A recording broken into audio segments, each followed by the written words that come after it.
I'd like to welcome all of you who have joined for this session, and I'll start with a 1-minute welcome address about DFOOT.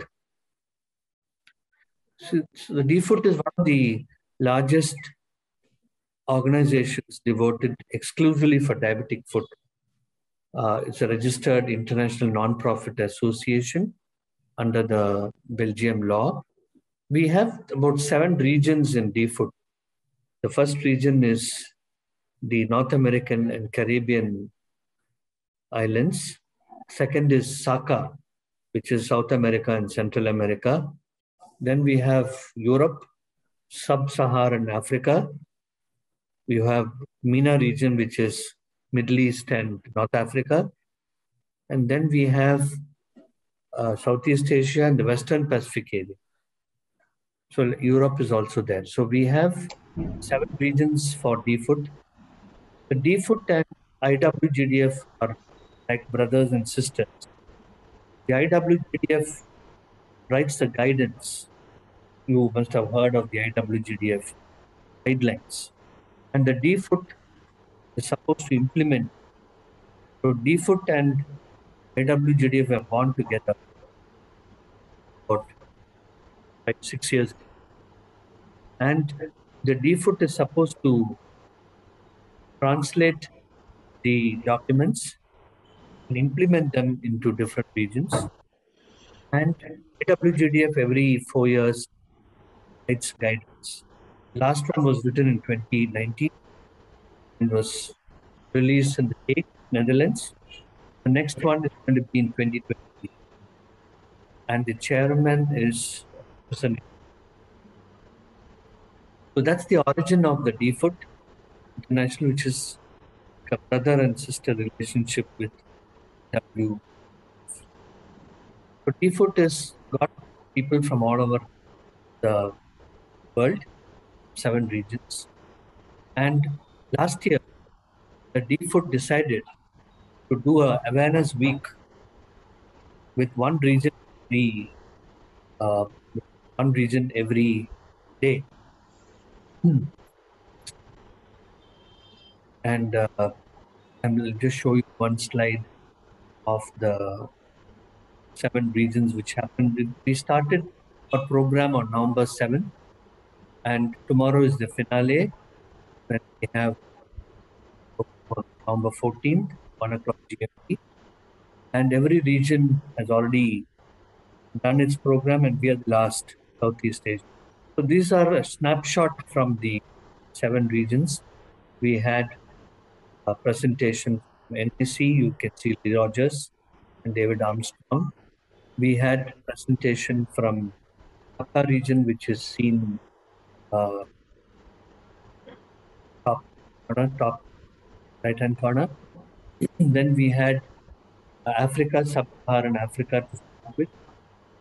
We had the European MENA region, Western Pacific, and finally today we have the Southeast Asia. All these programs are being recorded, and it will be available in our website, www.d-foot.org by next week. So we are giving a chance to people from across the world to hear the experts from the other part of the world. For instance, in Sub-Saharan Africa, we had very good presentations from Sub-Saharan Africa. We had very good presentations from Middle East, from Beirut, Lebanon, Syria, Kuwait. Yesterday, we had very good presentations from Australia, New Zealand, Singapore, and so on. So I think it's an opportunity for people to learn each other's experience. We have very experienced people in each region who shared opinion, their thoughts, slides and without slides and so on. We will move on to panel discussion is on, this is our mission statement of DFOOT, ending lower limb amputations due to diabetes, avoidable lower limb amputations due to diabetes worldwide. This is our mission statement of DFOOT International Belgium. And today we are going to talk on this mission statement of DFood. And we have Arun Bal, Dr. Arun Bal, who is one of the most diabetic food surgeons in India, 2+ years of experience in the field. And he was immediate past president of the Diabetic Society of India. And he is national representative for India from India for DFood. We would like to welcome Dr. Arun Bal into this session. We have Dr. Sharad Pense, who is one of the senior most diabetologists based in Nagpur, who has got 3 decades of experience in this area of specialization. He is also a regional chair of DFood National of the Southeast Asia region. We have Dr. Milind Ruke, who is a general and diabetic foot and limb salvage specialist from Mumbai with a lot of experience in the field of diabetic. And he is also a regional chair of DFood International, the Southeast Asia. We have Dr. Anilka, who is a consultant endocrinologist, National Hospital of Sri Lanka, and who is the secretary for the South Asian Federation of Endocrinology Societies, and he is the chairperson of Sri Lankan Diabetes Federation, the vice president of Sri Lankan Medical Association, and the National Diabetes Association. We would like to welcome Dr. Anilka to this session. We have Dr. Jawahar Rahim Wadu, who is a very senior diabetic doing excellent work in Bangladesh. And I have had the opportunity of visiting his center and seeing the good work he is doing. And he's representing Bangladesh today. So we have representation from India, Sri Lanka, and Bangladesh today. And the panel discussion is basically you can show the panel discussion first slide. First is to revolving around the mission statement of DFood, which is ending avoidable lower limb amputations due to diabetes. So I would like to start with what is the situation of diabetes in the Southeast Asia region. And for this, I would like to request Dr. Sharad Pense and Dr. Manilka, who are the 2 endocrinologists in the diabetes, speak to this question. Thank you, Dr. Vijay. The situation of diabetes as such in Southeast region is, as we all know, is so fast growing. The prevalence of diabetes in Southeast Asia that we are almost heading for becoming #1 region with type 2 diabetes in the whole world. Presently, China is topper. As far as diabetic foot situation is concerned, the situation is far from ideal because we have very few dedicated diabetic foot clinics in India and Southeast Asia region. Majority of the patients with diabetic foot are being managed by internists, general practitioners, and non-medicals like faith healers. The major problem and presentation of diabetic foot in our region is infected foot. Although in last 15 to 20 years, with the increasing longevity of type 2 diabetes, more and more patients are living more than 80 years of age, and therefore we are seeing a paradigm shift from pure neuropathic foot to now neuroischemic foot. And as you all know, neuroischemic foot is much more difficult to manage than infected neuropathic foot. So we need to develop a lot of state-of-art interventional radiologist centers who can be part of diabetic foot care team to assist, because treating neuroischemic foot is a very, very challenging aspect. We need to have a good podiatry education in Southeast Asia region.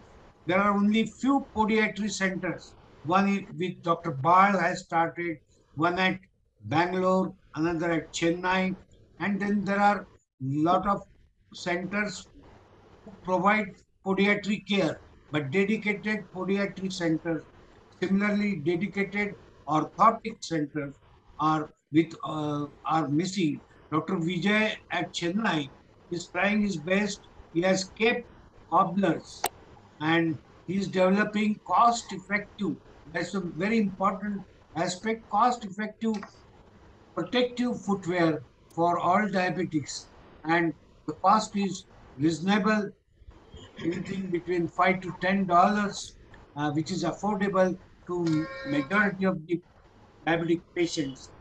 And I think these efforts should be spread across the country, across the region of Southeast Asia, so that we have good podiatry, good education, and orthosis to manage the diabetic foot problem. And we need to improve on our revascularization centers all over Southeast Asia region, because we can expect a storm of neuroischemic foot in this region. Thank you, Dr. Sharad. Dr. Manilka, in Sri Lanka, Yes. just like in the other SEA region, you must be seeing an explosion of type 2 diabetes. Yes, So would you like to talk about the situation in Sri Lanka? Thank you very much for the kind invitation, and it's a pleasure meeting all of you, and for the kind words of introduction. And I'm essentially endocrinologist, but we have been trying hard to develop the foot care part of our diabetes care in Sri Lanka. And I will share a few slides quickly with you. Looking at the diabetes prevalence in the country, as you can see, when we were students, 1990, it was only 2.2%, and then gradually the prevalence has gone up within a short period of time. And in 2007, when we did the whole country, it was 10.3% in adults over 18. And here, Sri Lanka, it may be true in other areas as well. We have a huge discrepancy, almost double. The prevalence is double in the cities compared to the rural areas, as you can see here, 16.4 versus 8.7 in the rural areas. We have 9 provinces in Sri Lanka. Western province, where Colombo, where we live, is the most populous and where the capital is. And you get the southern, central, and the other areas. So you could see the difference in the provinces. The total island, whole island was 10.3%. In the Western province, it was 18.6% prevalence of diabetes in 2007. And across the island, in this province, it was 6.8. So the difference is, this is mainly a hilly area, estates, and people less urbanized, a more rural area. So you could see the difference in the prevalence. And of course, taking the BMI of it clearly shows the cutoff of 23 is very relevant in our region, where you can see how the prevalence goes up, increasing BMI in Sri Lanka. Same, the types of diabetes, vast majority are type 2, even in the below 55 age group, and of course, a smaller number of type 1 and other rare types were recognized in this study done by my colleague, Prasad Katuladda.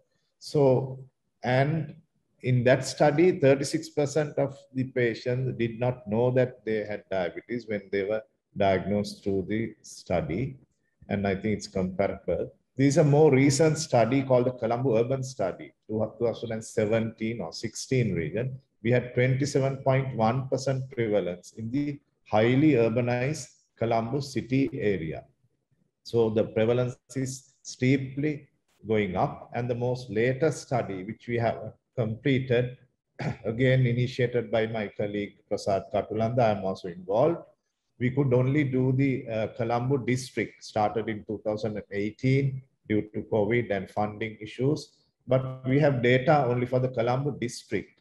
So the overall prevalence in the highly urbanized Colombo district is 29.4%. And you get the male-female difference. Plus, look at the pre-diabetes. Vast majority of our adults in this area, they had pre-diabetes, staggering nearly 40%. And I'll go back to the panel discussion. Yes. There is another small session coming up, diabetes in Sri Lanka. Right. So we continue with the panel discussion. We have the second question, which is how challenging or what are the challenges for diabetic foot in the SCA region? And I would like to invite Dr. Arun Bal to share his experience for the challenges. Yeah, thank you, Vijay, for inviting me. I would just like to flag 4 or 5 important issues. The first, that you have to have a very early referral to a center. Like Sharath said, that many patients are turning into ischemic foot. So you must not hold on to that ischemic foot at a primary health center or even a secondary health center, because then the only outcome can be higher level amputation. So early referral is most important. Second, I think whole Southeast Asia as well as India, I think we need to have a very good paramedic. See, like we have in Amruta Institute in Bombay, where they do practically everything. So I think we need to have these courses. The third thing, we need to teach our surgeons how to do debridement. They may be MS in plastic, orthopedic, everything, but they really speaking, and they may feel it is wrong, but they don't know how to debride a diabetic foot. I think it is a subspecialty. We need to have more centers which can train these people. As of today, the centers in India, and that needs to be multiplied. The another thing which is very important is footwear, as Sharad highlighted. But see, the problem about footwear, which doesn't come up in any discussion, is the cost. Because in spite of all, lobbying of DFSI, government still puts 27% GST on this footwear. So the cost increases. So simultaneously, government is saying that leprosy footwear is without GST. So this difference is not understood by the bureaucrats sitting in Delhi, in spite of lobbying. So these are few issues, I think, which, as far as if we want to save the foot. And the one most important thing is that, see, we see routinely over the years that people keep on debriding, the wound heals, but that foot is not usable. No? So if the foot is not usable, then that is a huge problem, because that keeps the patient immobile, and immobility, as you know, is one of the strong factor for cardiovascular problems. So from that point of view, I think you need to heal the wound faster. And I think that we must also ask the patient to come for regular follow-up. And I think we should remove from the medical field this feeling that once the wound heals, the diabetic foot is cured. There is no cure for diabetic foot. It is only remission. So you have to keep the patient in remission like any oncology patient. Patient may remain in remission whole life, but it depends upon the patient for regular follow-up, regular care. I think all these points have to be brought up. Surgery is a small part, but having a good paramedic care where early reference can be done, I think these are the shortcomings at present on a large scale which need to be corrected. Very brilliant, brilliant answers. So you emphasized on early referrals, especially if there is ischemic component involved. You talked about the cost of footwear to be brought down, and you also talked about follow-up care after the wound heals, because many people think that they will not get a re-ulceration or re-amputation after it heals. So I think you told us very, very valid points. Dr. Wadud from Bangladesh, We know Bangladesh, India, Sri Lanka we are considered to be in the developing world. So, what is your experience of the challenges in your region, Bangladesh? Good afternoon, Vijay. I want to start with the situation of diabetes in Bangladesh. You know, like all the other part of the world, in Bangladesh, the diabetic patient is also rising. In 2000, it was 1.7 million. Now we have almost 13 million patients. And our prevalence rate is around 14. And but the gap between rural and urban people, urban diabetic population is narrowing day by day. And recently, Diabetic Association and Bangladesh government make a joint study in 28 upazilas. You know the upazilas, the sub-region. And we found that one of five patients, adults, one of five adults are suffering from the diabetes. And just we finished another study there with young people aged from 15 to 35, and we found that 7.1% are suffering with diabetes. This is our situation in Bangladesh. And Dr. Sharod and Dr. Urunbal already indicate where the problems. And I want to add some points here. We have the many undiagnosed cases in diabetes. That is also the problem. And in Bangladesh especially, I think we have a lack of early diagnosis and multidisciplinary team. We have the absence of the multidisciplinary teams. That is the big challenge we have. And about shoes, we also facing a great problem, custom-made shoes, because we are treating the patients. The Dorunbal said they come again with the ulcers because we cannot provide proper footwear. This is also the great problem. And we all know that initially mainly the village people, they goes to the quacks. And early treatment is absolutely wrong and it worsened and they come to us and it was indicated that delayed referral was the main cause for the higher amputation. This is the overall situation in Bangladesh. Thank you, Adud. I think the problems are quite similar between Bangladesh, Yes. India, and Sri Lanka. Late referrals, shoes being not available, being expensive. I think it's the same problems. But I'm going to ask Dr. Milind Ruke about the only solution is to educate people in the undergraduate, postgraduate degree. So, Milind Ruke, can you tell us? I think the education should start in the undergraduate stage or postgraduate stage. So, do you think Yes. that's happening in India or any other country? Yeah, I've been working in medical college for past 25 years, and the situation there is definitely steadily improving because of new trained people and like Dr. Arunbal sir and many of us are training the medical students in medical colleges, and we are trying our best to get diabetic foot as a subject in the curriculum involved, which was not previously done in a larger extent.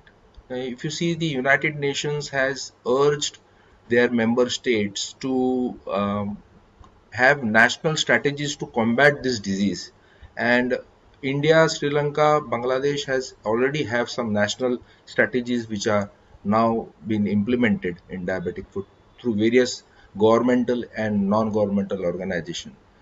But the subject to be taught in medical colleges, you have to catch the undergraduate and medical students at a very young age and educate them so that when they practice as family physicians, they will be referring the patient at an early age. Not only that, sir, I would say that policymakers um, should be also educated in the field of information technology, health, and education, so that they all come together and make a national strategy in the field of education. Because making people aware the doctors aware of early referring the patients or teaching the patients to have self-monitoring, to see their food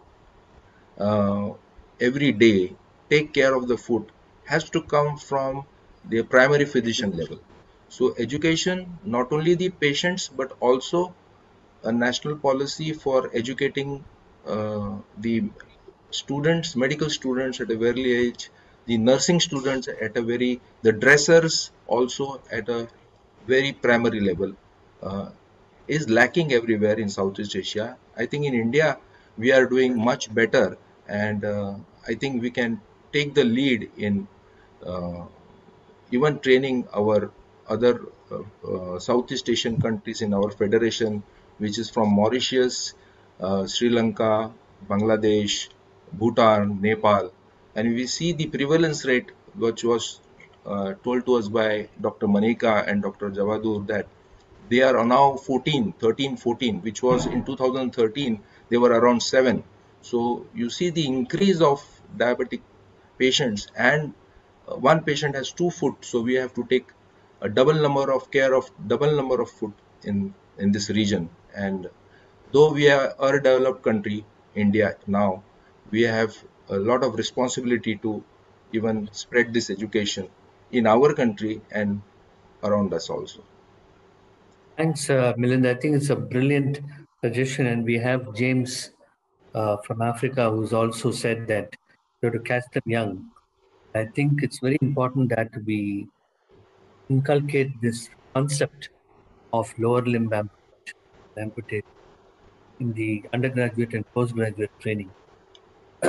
People talk about mitral stenosis, mitral regurgitation even today. I think it's important that we switch gears from mitral stenosis and mitral regurgitation to lower limb amputation and talk to them what's happening in reality, not talk about the esoteric things.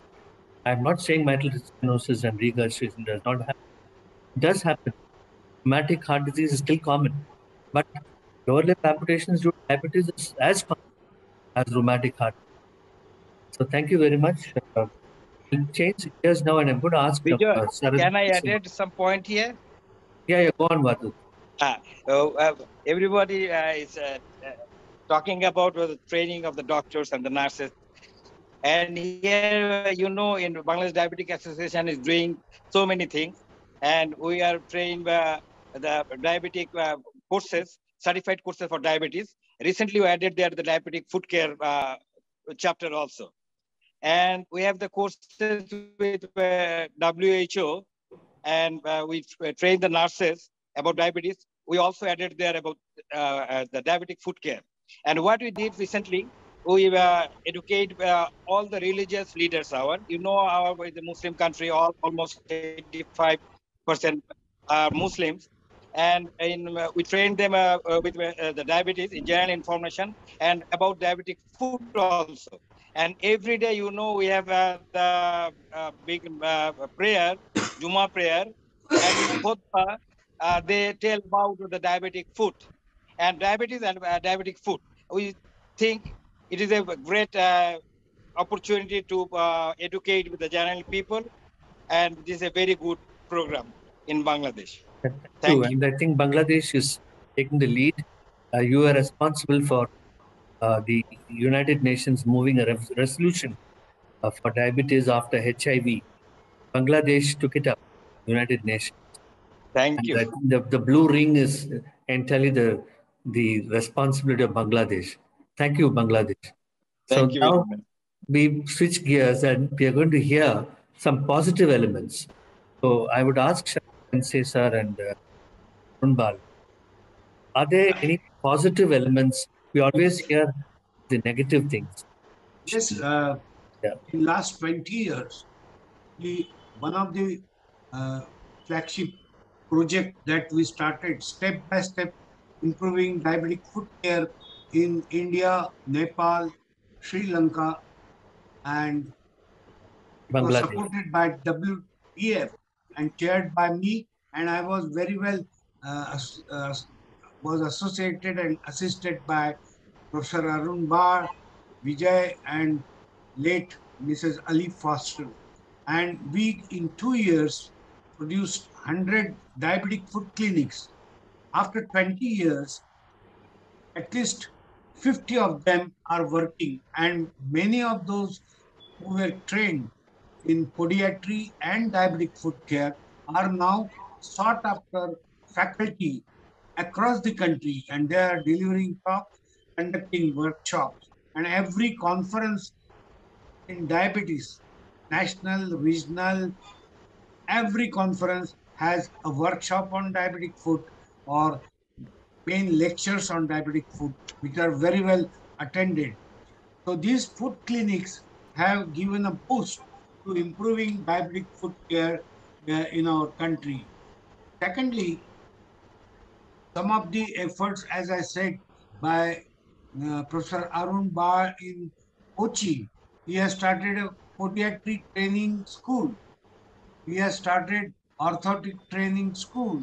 He has started diabetic foot educators training school. And through it's a good attempt, but it has to spread across the country and also the neighboring countries so that these students who are educated from Kochi and can work and can spread the message in entire Southeast Asia. Similarly, Vijay has started orthotic work that should spread across the Southeast Asia so that we'll have a minimum basic facilities available for arresting diabetic foot when it is budding, or arresting or preventing the first ulcer also by preventing or caring high risk feet. So these are good things happening. We have also very good interventional radiologists who are coming up across the country, north, south, west, east, everywhere. And yesterday I showed the entire lecture on only infrapopliteal revascularization. So, which is the most difficult part of revascularization in peripheral vascular disease. And now in our country, we have experts in interventional radiology who open up anterior, posterior tibial, all infrapopliteal vessels, very difficult vessels to open up. They are small, there are no collaterals, they are calcified, but we have experts now available all over India, not only in one region, but all over India. So that's a good aspect, because as I said earlier, in the coming years, we are going to see more and more neuroischemic feet. And just by symptoms, if you go, you are going to miss more than 50% of neuroischemic fit. You have to first think of neuroischemic foot the moment you see an older patient and investigate him thoroughly. And if you can pick the diagnosis, these inevitable amputations can be prevented. I think Dr. Sharad Pense, our regional council chair from Southeast Asia, has hit the bull on the eye. I think you have told about the positive elements which are happening in the Southeast Asia. We are saving limbs, save limbs, save lives. Yes. That's the that's the motto of Urgo, who's sponsoring. So save limbs, save lives. So I think you have hit the bull on the eye and said that we are doing well. And about the step-by-step, Dr. Abbas is also here. He's the president-elect. After me, he will be heading DFoot International from Tanzania. So after India, it went to Africa. And now step-by-step has gone to all over the world, West Indies, everywhere. But the main architect was Sharad Pense, who sat with WDF. And Abbas, would you like to share? He said so many, at least 50 foot clinics are there. What about Africa? You still have foot clinics trained by the step-by-step? Yeah, I will tell you that in May 2003, World Diabetes Foundation visited my clinic, and there were about 9 people from the board, and they were very reluctant to come. So they decided to come for 10 minutes, and I showed them a lineup of 25 patients. And then they left after 2.5 hours. So that's the time it clicked that we should make a project of step by step.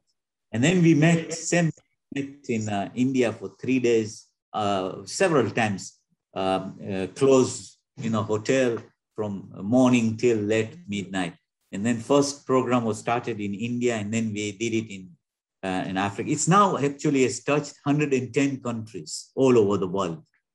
And Sharad came up with 110 clinics, and I was very scared to take so many. So I was very reluctant to take 15 initially.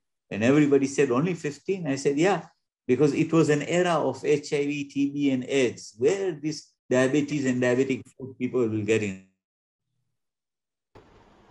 interested. So anyhow, we managed to train. There were 3 to 4 projects after successful initial project, and we managed to do 60 centers in all over the Tanzania 26 region.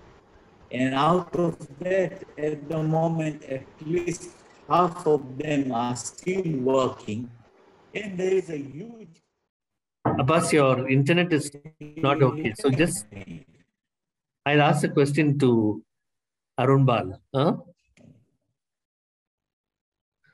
So Dr. Arun Bal, you were the pioneer or the father of diabetic foot surgery in India. And you started in Kochi, the podiatry centers the first time, and you trained a lot of podiatrists. So India has how many podiatrists now trained by Amrita?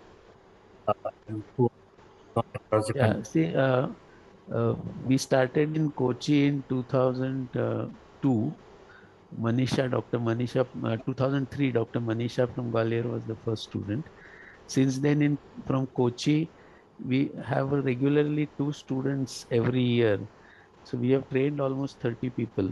There are more than 30 people. Then in Bombay, we started in 2012 with 2 students, and we have trained about 16 students now, 16 or 17 now. 17 one is doing the fellowship. In between, during pandemic, 2 people could not join. Only one used to be joined, and their exam got delayed. But it is a very structured fellowship where they are taught everything, and we also encourage them to go abroad. I talked to Dr. Venu and said that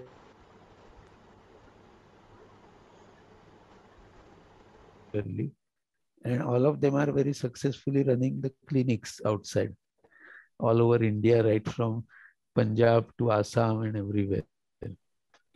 But this is when you consider India has 130 crores, 30 or 40 podiatry, diabetic foot surgeon, trained podiatry surgeon is a minuscule. You need to have them in minimum every district hospital. That is the real, correct proportion. If you like every district hospital has a gynecologist, physician, and surgeon, you must have a diabetic foot surgeon there who knows how to do all these things. So as of today, in India, we have 647 districts. So if we can match that, at least 50% in next 5 years, we will achieve many things. See, to the Diabetic Foot Society of India from 2009 to 2013, we conducted a World Diabetes Foundation training program for a postgraduate in surgery and medicine for wound care. Except we could not do it in Kashmir, but we did across India everywhere. That it was a 4 years program, but that was only for a wound care. It was not a structured fellowship. So these sort of fellowships need to be increased. And the one recent one has started now in D.Y. Patil. That is a deemed university in Pune, where one of the person trained by me, he's a professor there, he has started that.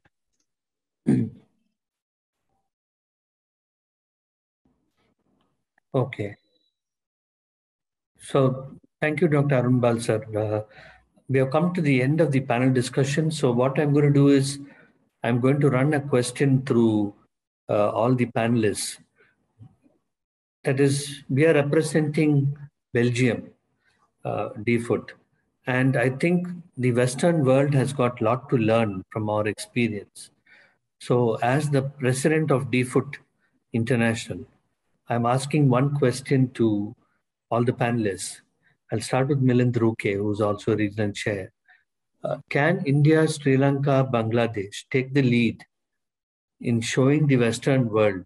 And we have other regions in the Southeast Asia like Nepal, Mauritius, Maldives, and so on. So can India, Sri Lanka, and Bangladesh take the lead so that I can work towards showing the Western world, the other side of the world, South America, Central America, on the good work going on in Southeast Asia. So Milind Ruke, what do you say? And then I'll pass it on. Sir, you have really raised a very good questions, which was always in my mind, and I had raised it during the Madrid DFoot International Conference of catching the young doctors and educating them. I would also like to tell you that I am really honored and overwhelmed on this platform where I see my teachers like Dr. Arun Bal, Dr. Sharad Pendse, and Dr. Vijay Vishwanathan seniors, who have always guided and influenced me in doing things in medical colleges. Like Dr. Bal sir has started Diabetic Foot Society of India with both of you, and he has done a lot of training in Cochin and in Raheja Hospital. Sharad Pendse sir did a step-by-step thing. Then we did a Save the Foot through USV, and we did it in about 26 states. So this kind of education, because India is now a developed country with Bangladesh and Sri Lanka, who has got very high population of diabetes and prevalence rate, and with good technical backup in their countries to what Dr. Manika is doing and Javadur, I think we can take a lead in educating the entire Federation of Southeast Asia, especially the medical colleges and the young doctors and the population, making them aware. And that will be the right way to prevent amputations, because all our health resources are channelized towards, as you said, very acute things like infarction and myocardial infarction and all. But as you said, saving foot is also a very important, and it is happening every day. So I think the health resources will be channelized to a proper goal of amputation prevention. And we have a quick answer from Dr. Sharad Pendse, and then I'll move to Badud. And can Southeast Asia take a lead? Yes, we have a very good potential to take lead in Southeast Asia. We can enlarge our region, include Maldives and Mauritius and other countries, and set a model how we can improve diabetic foot care in every region, every country that we are involved in. And we can create a sort of model project by which we can train foot care specialists and podiatrists in at least these 5-6 countries, which are small and coming up. Philippines also we can include. I am sure this will act as a model for even Western world, because they haven't been able to do that. And they also are facing the problem of large number of amputations. It's not very glorifying results. They are not producing. So we can make a good project for all these small countries, and each one of you who represent the Nepal, Southeast Sri Lanka should come forward, and we start some project. Thank you, Dr. Sharad. I think Badud and then Manilka. Do you think that Southeast Asia can? Badud, you can go first. Yes, with confidence I can say we can take the lead, because without lacking of the vascular surgeons who are doing the peripheral vascular surgery, without having the intervention radiologist, the modern dressing materials and modern techniques, our amputation rate is going down and down. It was 2000, at the starting of 2000, it was 24%. Now it is become 3 to 4%, because that means we are growing and we are doing something.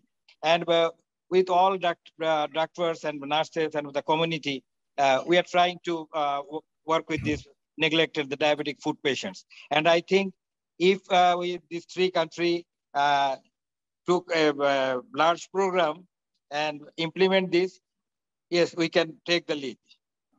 Manilka, I know you are an endocrinologist, but Sri Lanka is doing very well in the management of diabetes. So do you think that we can sort of take a lead in this mission of ending lower limb amputation? Yes, Vijay. I'm quite nice to meet Dr. Pense. I mean, we have made use of the step-by-step. We have got few nurses trained and a few good foot care clinics are managed by those nurses whom we have sent to, I think, Chennai at that time. And we also have done a WDF project where we have trained about 1,200 doctors and about 500 nurses in diabetic foot care. And they got down authorities from UK and we did a training. But unfortunately, we don't have a podiatric service. And I was happy to hear that Dr. Bal is having a center, and it's not far away from Sri Lanka when you see the scale of India. I think certain Kochi is close to us. If there is some mechanism where we can get some people trained, and of course we have set up, we have about 60 endocrinologists now in Sri Lanka. It was a new specialty some time ago. And in all our clinics, we have separate foot care clinics. And through the WDF project, we have created 6 multidisciplinary clinics where the vascular surgeons and the orthopedic surgeons, and we get the input from the other specialties as well.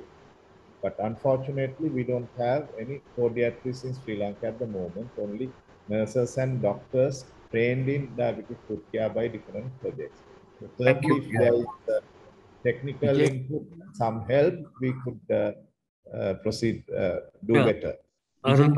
Yeah. Can I say one point? Yeah. Go ahead. This is related to what Dr. Manila said. We can definitely train people from Sri Lanka. We have already trained doctors from Myanmar, and we have already helped Myanmar government to set up, first time in the history of Myanmar, very important and very modern 3 diabetic foot clinic in their 3 medical colleges. And we are doing training there. So Sri Lankan doctors, surgeons, who they are willing to come to India for 1 year, then they can do a full-fledged fellowship. They will have to do all the permissions and logistics and all, but it's possible. Thank you very much, sir. We should consider, because we should create a subspecialty for our surgical colleagues, like diabetic foot disease or foot surgeons, and then the government has a scheme of giving scholarships to doctors to go abroad to pursue higher studies, and most of them go to UK for different specialties. But we should promote that. Certainly, we will look into that. Thank you to all the panelists. We have come to the end of the panel discussion, but I would recommend all of you stay back to listen to the rest of the talk. On behalf of DFoot International, I would like to reiterate to all of you that after 2 Europeans, I became the president of DFoot in Belgium, after Christine Van Acker from Belgium and Jose Luis Martinez from Madrid. I became the president. So a Southeast Asian became the president of DFoot International. And I'm definitely for developing this area of Southeast Asia from where I hail. And we'll definitely do together. And we will, my term is for 2 years. And I'm sure after that, Abbas will take it up for Africa. So in my term as president of DFoot, we have very strong people on the other side of the hemisphere. Professor Andrew Bolton, Mike Edmonds, and Lee Rogers, and David Armstrong on the other side. And we have on this side of the hemisphere strong people like Arun Balan others, Sharad Pense. So we will take it up and we will develop the Southeast Asia region. After that, it's up to Abbas to develop Africa. So Africa region can be developed after that. So, but in the next 2 years, 2023, we will try to develop Southeast Asia. So I'd like to thank all of you, the panelists, for your wonderful ideas, suggestions. And we move on to a session by Urgo India. And can you show this first slide? And we have the first speaker, Dr. Pavan. Can you, yeah, Pavan? Yes, sir. Yeah, Dr. Pavan, who's working at the Karnataka Institute of Endocrinology and Research as a consultant ankle and foot surgeon. And he's dependent in orthopedics. And he's going to talk to us today. The video first, and then, yeah, can show the video of Dr. Pavan. First of all, I would like to congratulate Urgo for having brought out this new edition of the Special India Supplement of Wounds Asia, wherein we could actually show how Urgo Clean AG fared in real life environment.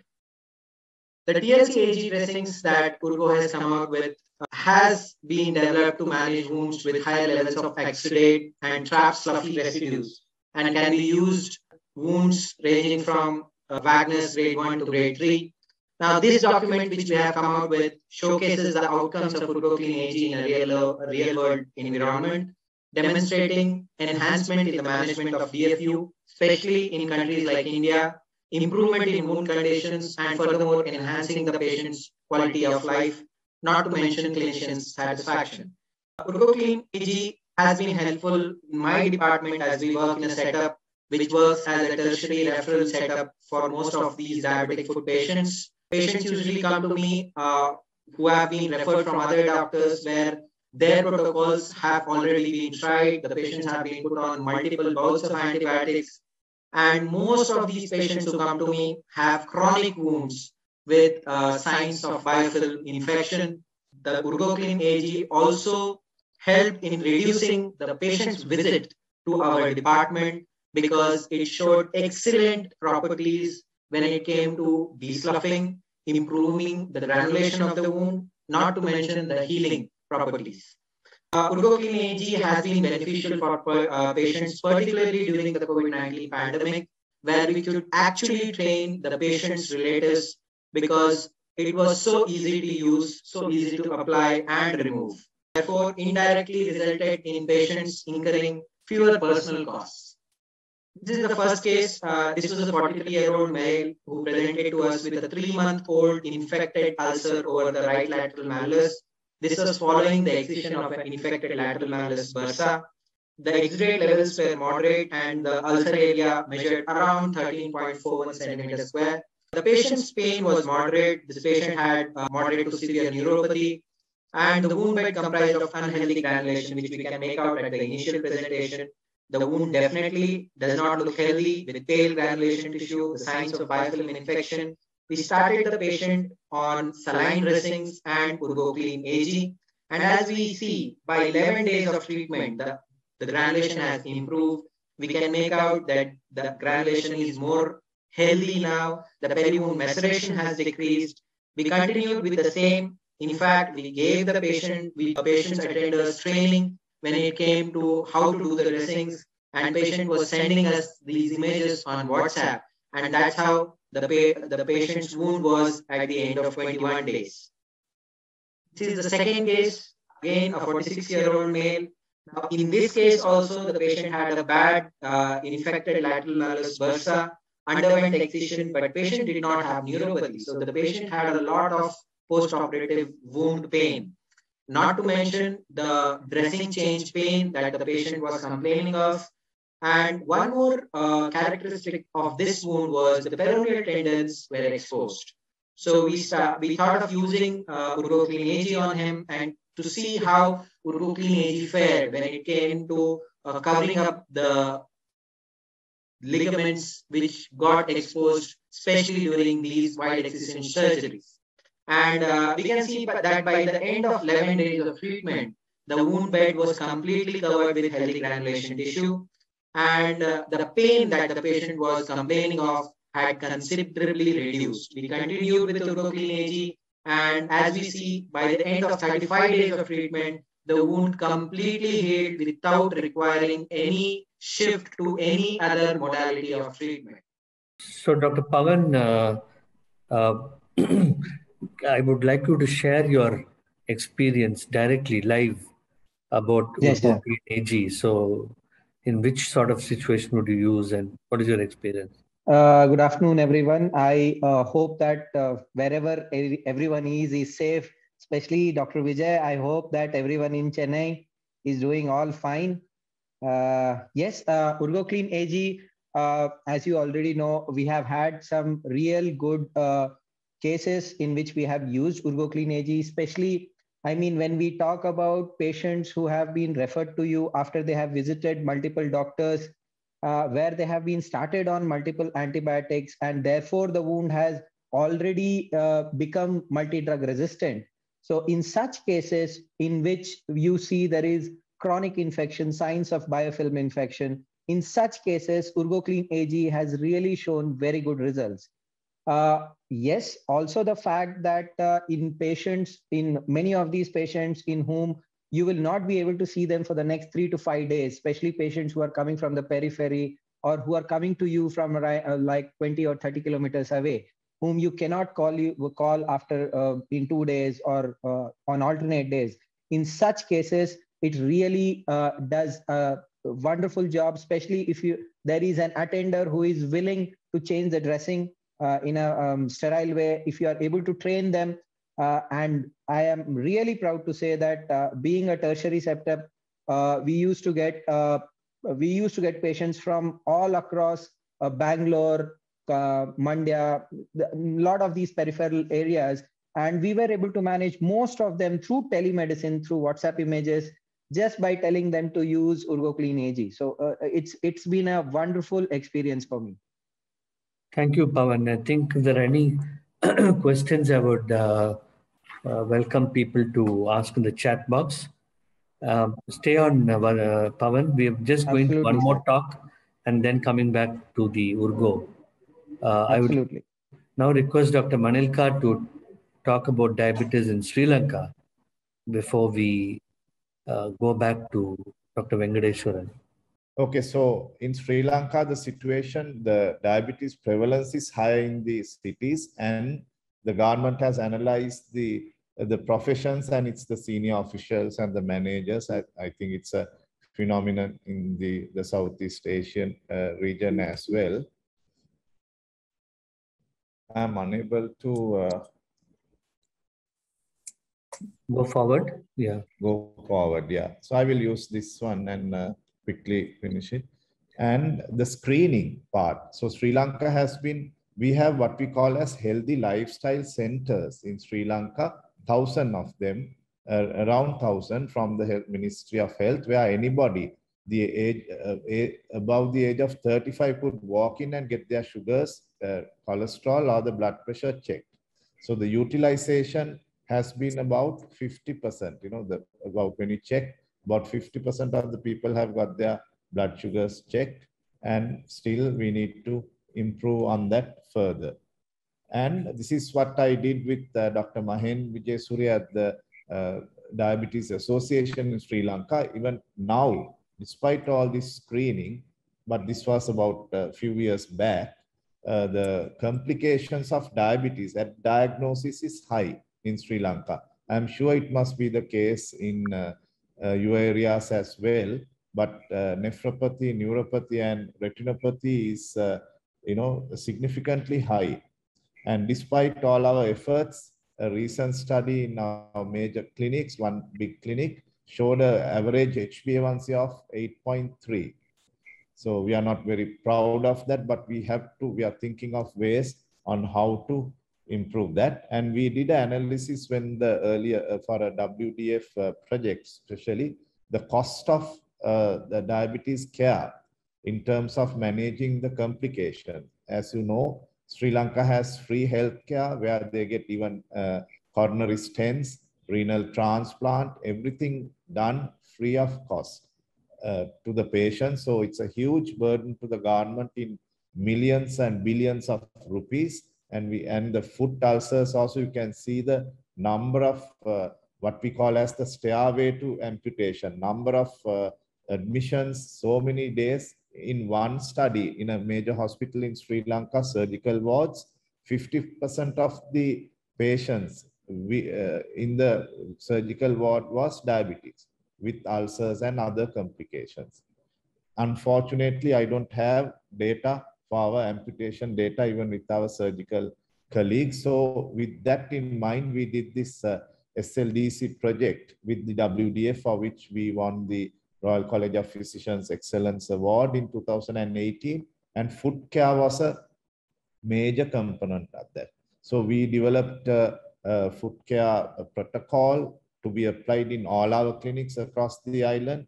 And our colleague who has worked with the foot, the vascular surgeons are on board with us, and the orthopedic surgeons, and they did workshops and training sessions for doctors and nurses. And the number I told you, about 1,400 doctors and 500 nurses were trained in basic foot care.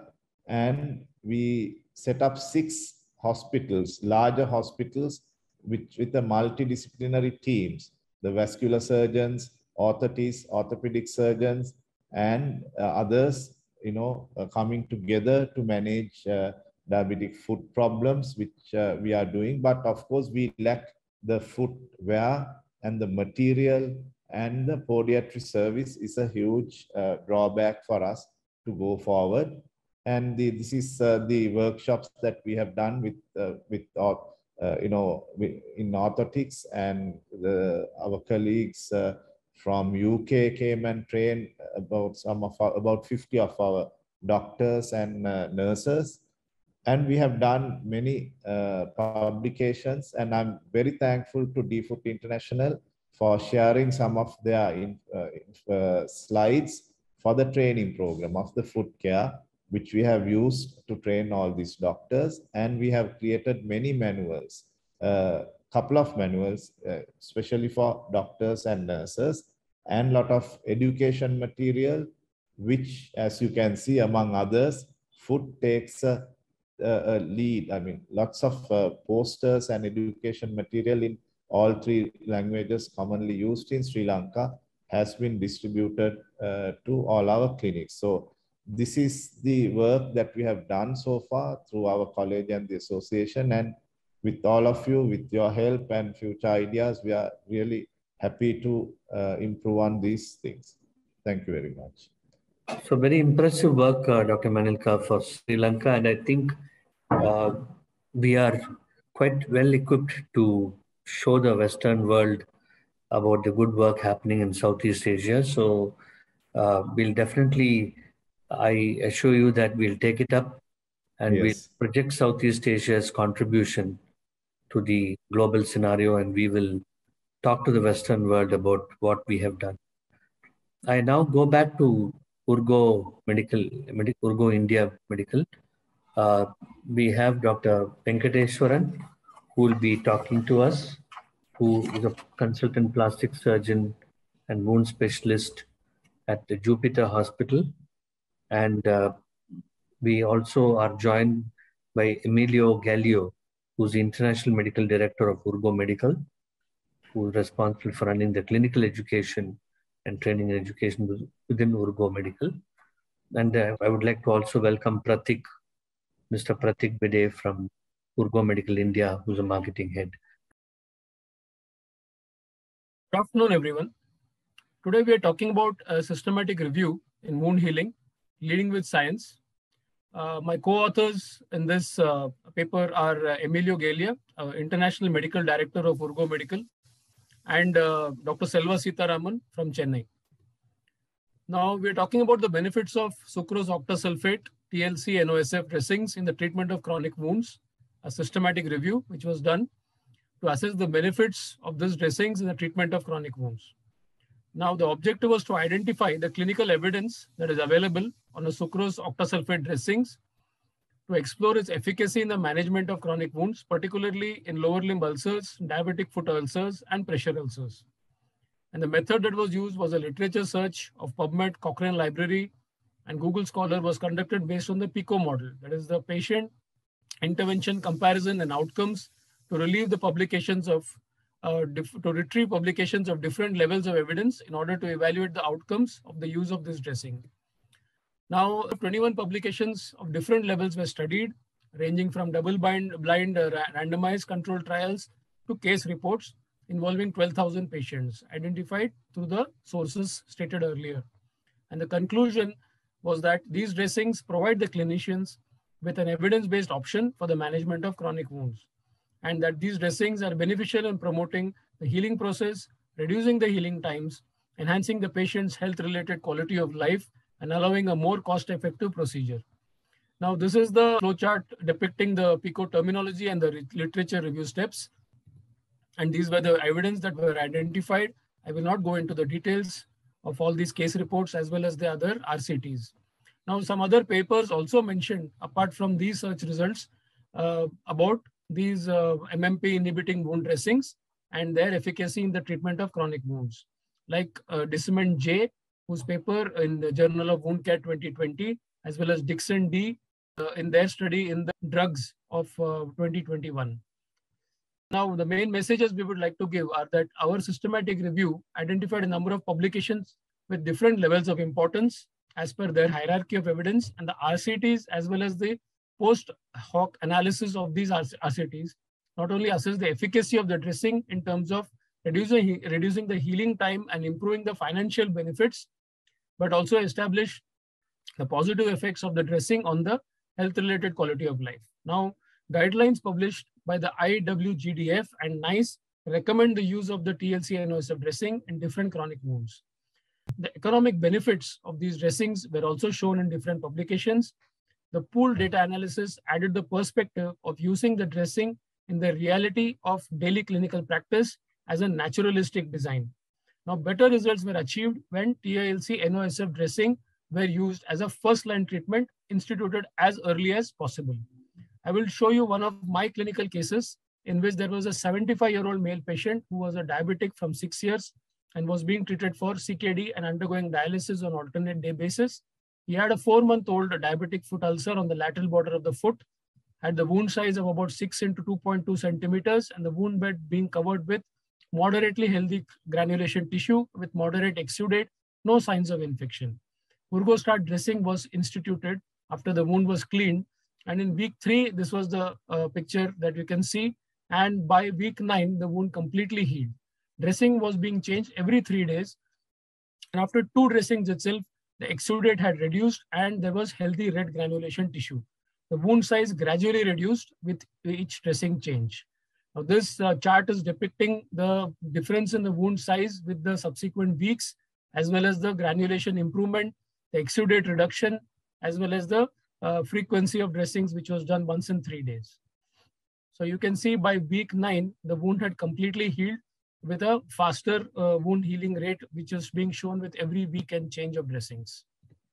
Now, some points to note in this report was that the patient factors to be considered.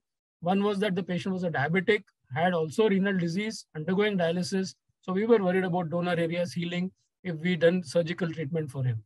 Second was that economic factor. The patient was not very affording, could not afford a surgical treatment.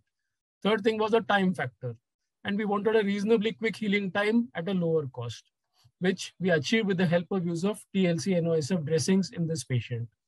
I thank you all for a patient listening and will be most happy to answer any queries. Thank you, Dr. Venkatesan. I think we are fortunate to have Dr. Gallio with us. So I think the Urgostat is going to make a lot of difference in India.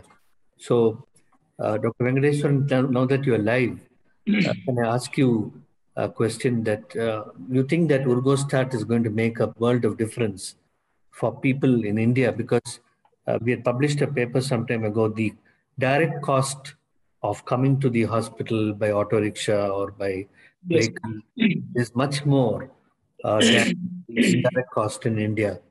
The indirect cost is much more, I'm sorry. So the indirect cost of coming to the hospital and waiting is much reduced if you use something like Urgostat or Urgoclean EG. So would you agree with that in developing countries like India and Africa and so on, Sri Lanka and so on, that Urgostat will make a big difference?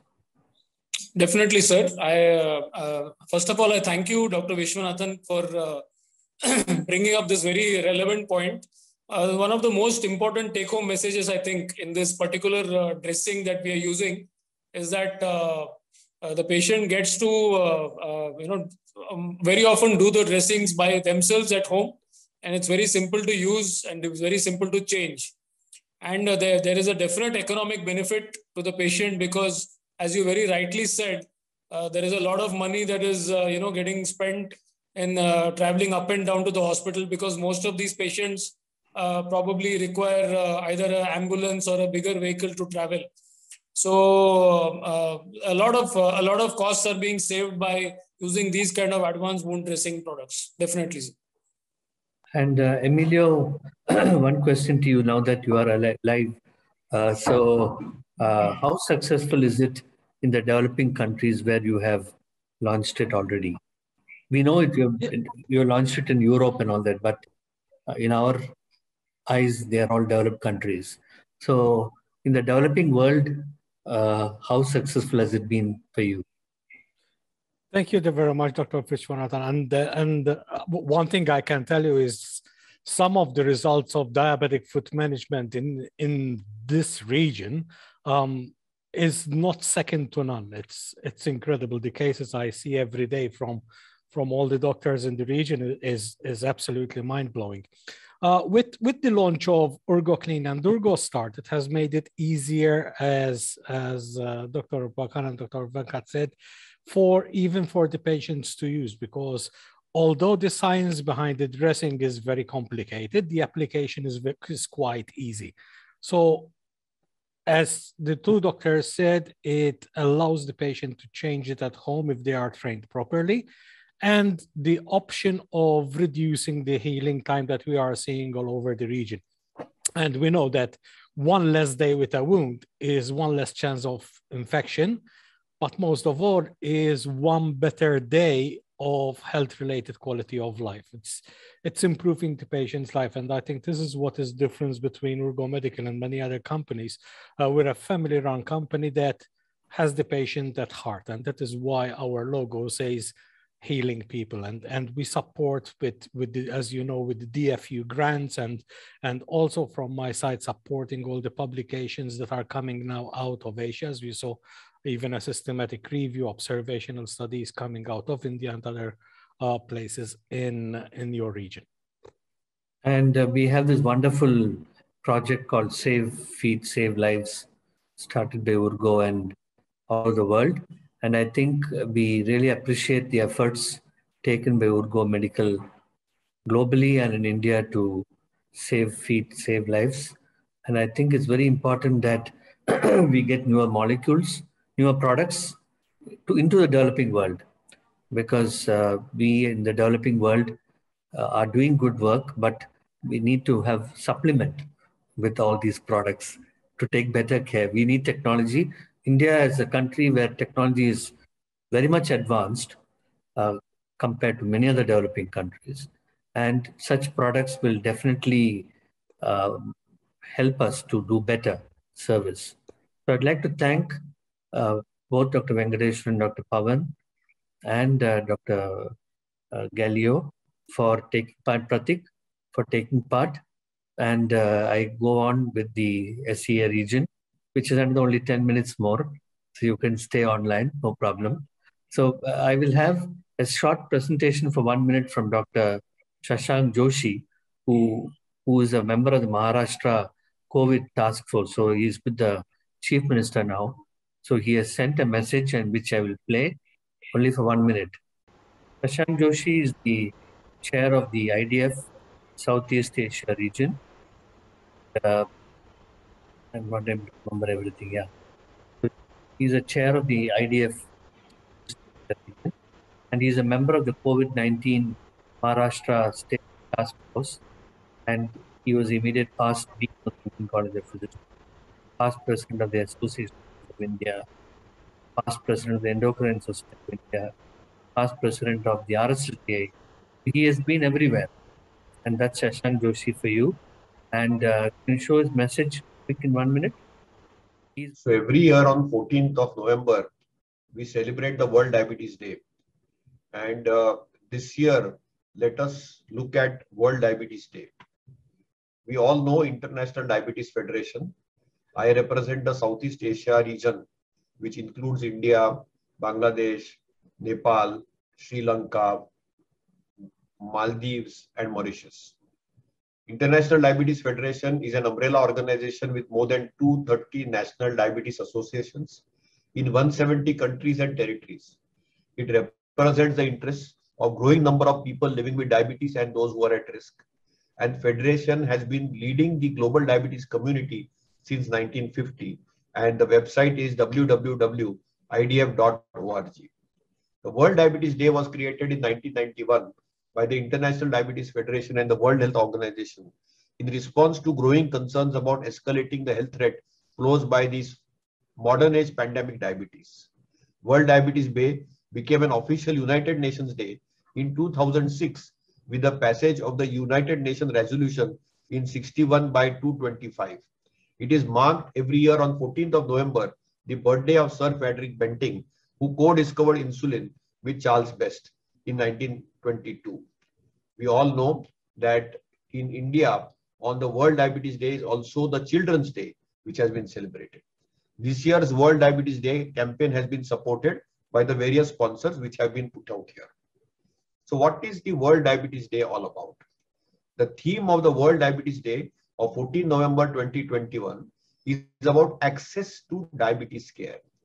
IDF is calling upon all the national governments to provide the best possible care for people living with diabetes and develop policies to improve diabetes screening and type 2 diabetes prevention, especially among young people.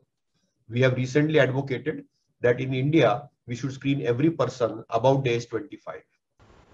I'd like to thank Dr. Shashank Joshi for giving his message.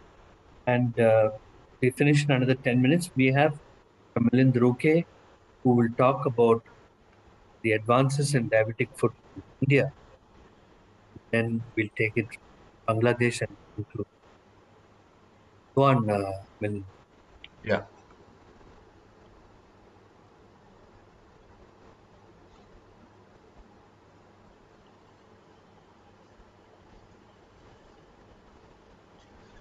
So I will just take you quickly through the diabetic foot care perspective in India and what's happening nowadays. We all know that we have estimated 72.96 million cases in adult population in India, with prevalence in urban area at 10.9 to 14.2 and rural area 3 to 7.8. And we are seeing the prevalence increasing in rural area because of change in lifestyle. And these are all preventable if we do proper awareness in the people. If you see the region-wise thing, you see these are the 4 states, Tamil Nadu, Hyderabad, and Bangalore, Karnataka, and Kerala, which are leading in the incidence of diabetes, followed by Chandigarh and Kolkata. There is also more presence in Maharashtra and Gujarat, but they are not as large as in other states. What we have found that the microvascular complications after 10 years are increasing almost double as compared to the macrovascular complications, and hence as we are living longer, we have to take more care, more awareness is required. In Asia, if you see, it is 19% of diabetes is in Asia, but the mortality is 12 million of diabetic patients. You have 1/4 in Asia. So we really have to work hard, and I really thank Dr. Vijay Vishwanathan sir, who has taken up this thing to spread awareness and technology in this part for amputation prevention. This is the data. What we have done in India, that we have found very specific patterns of admitted patients that we see. And we have biofilms, diabetic foot osteomyelitis, silent compartment syndrome as compared to cellulitis. ischemic foot, which Dr. Pensesar has said how to treat, and Charcot foot. And I am very happy to tell you that as a developed country now, we are able to treat all these patterns in a very nice way, identifying biofilm, treating it in such a way that it does not hinder.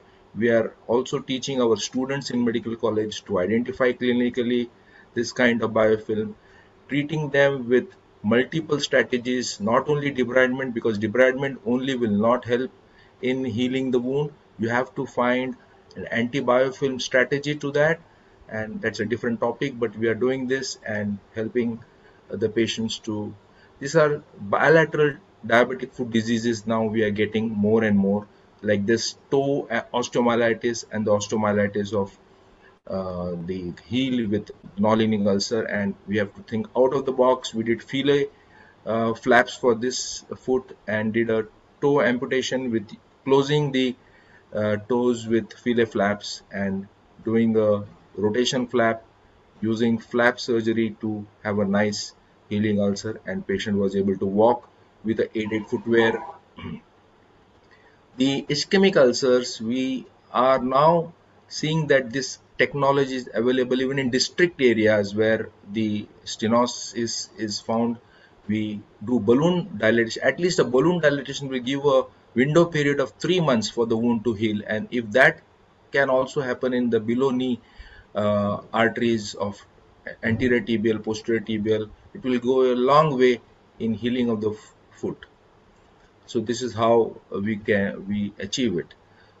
Patients which come with cellulitis, we try to treat it like cellulitis, but in diabetic foot there are certain compartment syndromes which clinically have to be identified. There should be a tri-compartment release and you can salvage the foot. Charcot foot surgeries in India, we have now trained. Myself, I had gone to US to train in this kind of surgeries, preventive surgeries, and we are now doing exocystectomy and arthrodesis to give a good footwear, and with the footwear patient can. So surgery just not debridement as was thought. It is performed to assist the healing of the diabetic foot ulcer. Hammer toe and claw toe correction is now routinely done in India. Achilles tendon lengthening with the papers which are presented in the Western countries. Now we are also presenting the papers from medical colleges.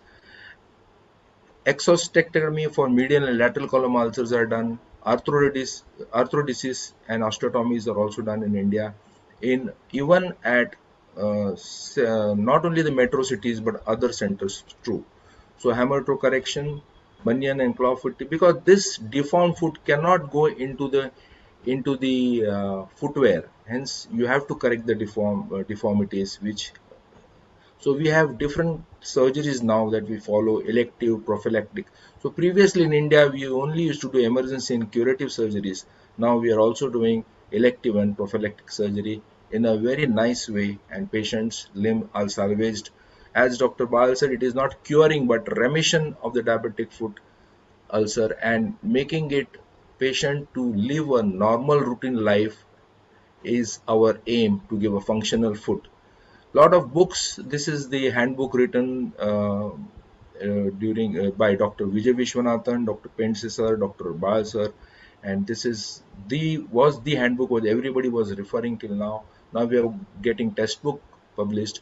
I started a fellowship in Medical College, JJ Hospital, and now a diabetic foot clinic in Khan Bahadur Kurla Bhaba Hospital also. So this we have preventive foot care clinics as started by Dr. Bal sir in different areas now.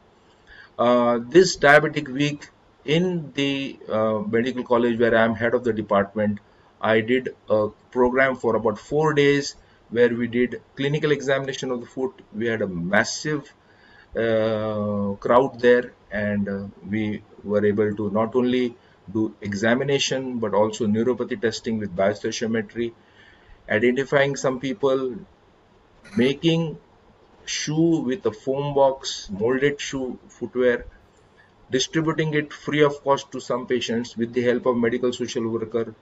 Some selected patients, PODOScan was also offered in a municipal medical college, a government run hospital where the finances are low, and we were able to give them good footwear. Then awareness lectures were done for doctors as well as students. So this is how this year, in spite of COVID receding, we were able to do a good diabetic week celebration in Khan Bahadur Medical College in Kurla in Mumbai. So all these efforts were to save the foot and prevent amputation. So this is the message to catch the doctors and the patients young age, in an early age, to make them aware and to so that they take care of their foot. Kindly save the foot. Thank you. Thank you, Dr. Mandruke. I think we have come to the end of the Southeast Asia. I'd like to thank, first of all of you, especially Dr. Arun Bal, the panelists, Dr. Arun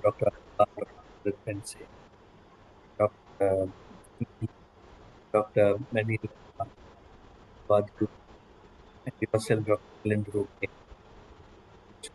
Pavan, Dr. Abbas, who is the President-elect of DFOOD, for taking part in the Southeast Asia region